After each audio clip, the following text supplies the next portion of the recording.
training platform and transportable skills with rare precision. So these are the contents we're going to cover in this presentation. So we mainly just want to answer 3 questions. The first one is whether we can use reinforcement learning to let the robot to learn how to do disassembly task by itself. The second one is if it can do that, then if the platform and the algorithm is robust enough to against some of the less precision of the robot. This could happen when the robot has some deficiency or is get aging, or if we have some low-end machine at hand. And the third question we want to ask is if the skills have already been learned on that robot, does it work on another robot? Or if the other robot has other precision or repeatability, is it still going to work or not? So these 3 questions are the ones we want to answer in this work. So let's talk about reinforcement learning first. I'm pretty sure you have heard about enough about these terms in this workshop or some other places. This is the simplest structure of the reinforcement learning.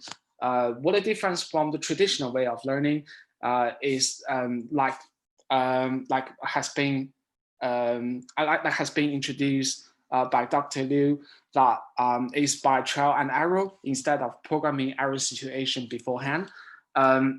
It does some famous things like AlphaGo, and to me personally, this one is the most shocking moment to me that I decided to do reinforcement learning. Is that it breaks up, it basically learns to break a passage through that wall and get the ball to the top of the bricks to get high score. So this is done only by trial and error, but not some explicit programming, which is very amazing. And of course, it can be done to some classical control problems and robotics problems. But for us, what we're interested is to the very specific task level of the disassembly, especially for the contact-rich task. In this case, we have a door chain lock that the key aim is to move the pin from point A to point B, and at the meantime, maintaining a very low level of force and torque, because if we want to use disassembly in remanufacturing, we want to keep the damage of the parts to minimum and also to ensure the safety of the robot. However, if we use some traditional way of programming, sometimes if we don't get the controller's parameters tuned correctly, or if we don't understand the structure correctly, they will get stuck. And this is something that we don't want to see, and we want to see if reinforcement learning can help in this kind of situations. So we have that training platform. So this is a KUKA IWAR robot with a robotic gripper, and we have task on hand. And this is the information flow where we have a commercial, very standard commercial PC as reinforcement learning unit that sends action to the robot, and robot execute the actions and getting force feedback through the integrated joint torque sensor. And these information will be treated as the state, and this whole loop can be continuous updated. And so this is the footage from so if you have been to last year's IWAR workshop, you probably have seen these footages. This shows the training processes. And as you can see, for the first 2 trials, it does some random moves, but because the force and torques are too high, so it just breaks down the episode and start over. So this one is episode 9 and episode 41. As you can see that when it gets more experience, it does start more fluently and just becoming more intelligent. However, these experiments were done by an algorithm called DeepQ learning. So it was done. So this algorithm has a problem of being selecting actions from a discrete action space, and it's less stable. So we use another algorithm called deep deterministic policy gradient, which has also been mentioned before today. But we did a little bit of modification on the algorithm that instead of updating the actions, updating the neural networks after each action, we want to update the networks after the whole episode.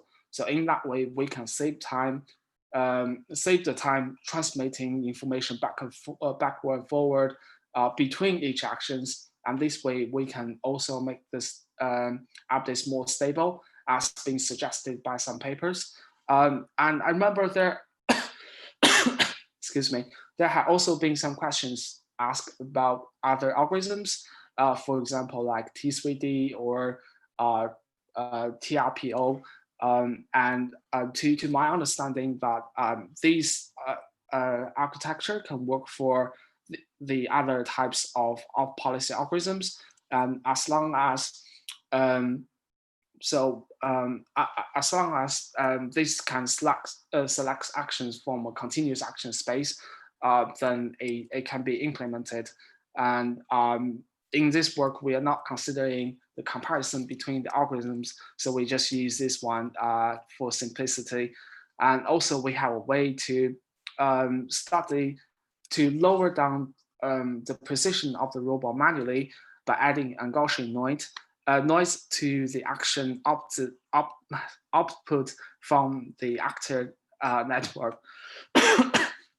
So for example, if we have an original action command that we want the robot to move this bit of displacement and this bit of rotation, then we can add a Gaussian noise to let the robot being less precise. And these represent the imprecision level, and you can see that it will make the robot less precise. So we have these just for notes for later slides. So we have trained the training for 10 times, and this one is just as an example. As you can see, the learning is successful and stable, and we got rid of all the randomness, and you can see it is very stable in terms of safety, because this is a contact-rich task. So the red lines are the maximum force and torques that we set, but in fact, the average force and torques are quite far from maximum. Because of time limit, don't think I can go through this, but just showing some quick conclusions are,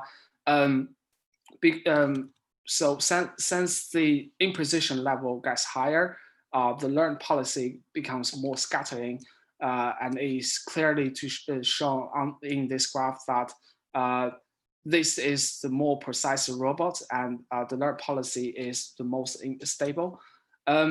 What we interest most is how the learned policies from a robot can be implemented on a robot with another repeatability. So this here shows that if we have learned the skills or policies from a high-end machine, this will be what they looked at like if it's implemented at a low-end machine. Comparing to this graph, where we have skills learned from a low-end machine, but to execute at robot with high precision. And you can see this is quite out of my institute, my instinct that even the policies, the skills learned from a poor machine can run very well on good machines. So in conclusions, we have demonstrated the implementation successfully. We have shown that it's able to, is robust enough to against some bit of repeatability, and with the precision going up, the stability going up. And we have seen that the policies learned from low precision robot have an upward compatibility to high precision robot, but not the other way around. And that's everything from me. Thank you for listening.